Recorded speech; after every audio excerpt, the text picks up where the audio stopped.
এই তিনকে ভাঙিয়ে এক করতে গেলে আমার মূলে ধরতে হবে। আমি কোথার থেকে আছি, আমার রুহ কোথার থেকে, কি দিয়ে বানানো, রুহ নূরের তৈরি, আল্লাহ সৃষ্টি রুহ নূর। একটা বডি ভিতরে থাকে মানুষ, মানুষটা নিরাঘাত দেখা যায়। পানি যে পাত্রে রাখে এই পাত্রের রূপ ধরন হয়, ফ্রিজে রাখি পানির গিলাস যখন বরফ হয়ে যায়, গিলাস ভাঙিয়ে ফেলি, বরফটা গিলাসের রূপ নিয়ে দাঁড়ায় থাকে, তাহলে ওই পাত্রের রূপ ধারণ করে। এইরকম আমি নিরাকার যখন আমাকে রুহের ভিতরে ঢুকাই দিয়ে ওই আমি রুহের রূপ ধারণ করি।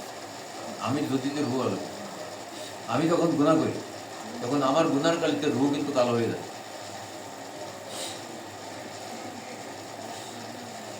রুহ কালো হয়ে যায়, রুহ যখন কালো হয়ে যায় দেখলে বোঝা যায় যে এই গুনাহগার। তো এই রুহকে পবিত্র করতে হয় কীভাবে করে? আমি যখন পবিত্র হবো আমার রুহ তত ভরসা হতে পারে।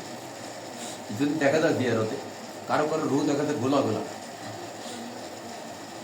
সকিরা গুণা, আর যেটা পুরো কালো এটা কবিরা গুণা।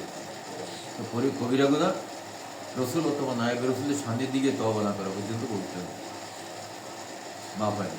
আর সগিরা গুনাহ যদি আল্লাহর সঙ্গে সম্পর্ক হয়ে যায় সমাজে চলতে গেলে সগিরা গুনাহ হবে।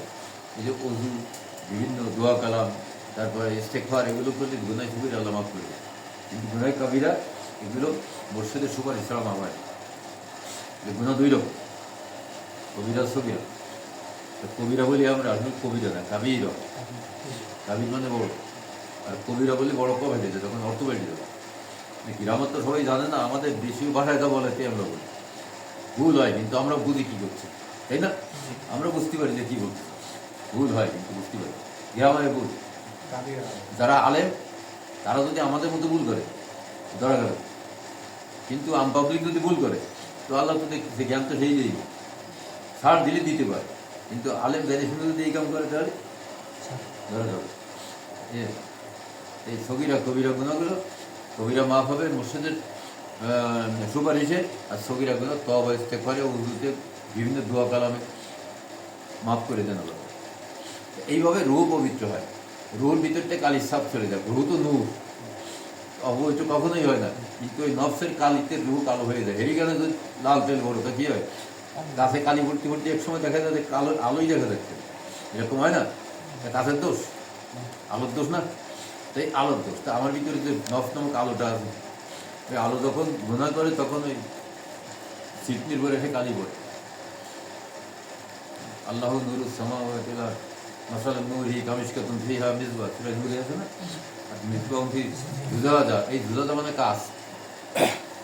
আমাদের ভিতরে একটা নূর আছে, নূরটা স্বচ্ছ কাঁচের আবরণের মতো, নূর দিয়ে আবরণ সৃষ্টি করে, যার নাম হচ্ছে রূহ।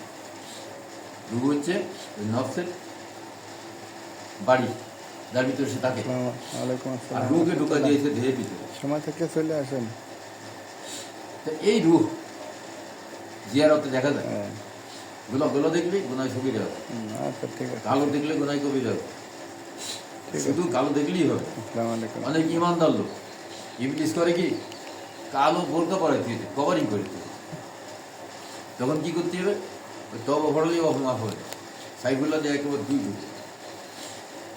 ঘরে দুইটা ঘুরে মানুষটা বের হয়ে মানে রূহ বের হয়ে। এটা বাতেনি জগতে যারা না চলিস তারা এগুলো বুঝে উঠতে পারবে। তবে এরকম হয়, ধারণা দিয়ে রাখলাম, যদি আল্লাহ বাসায় রাখে আর এই স্তরে আল্লাহকে ওকে নেয় তখন সেগুলো পাবে। এরপরে আসতেছে দেহ পবিত্র। আমাদের দেহটা আগুন পানি মাটির কথা শুনতে হবে। যখন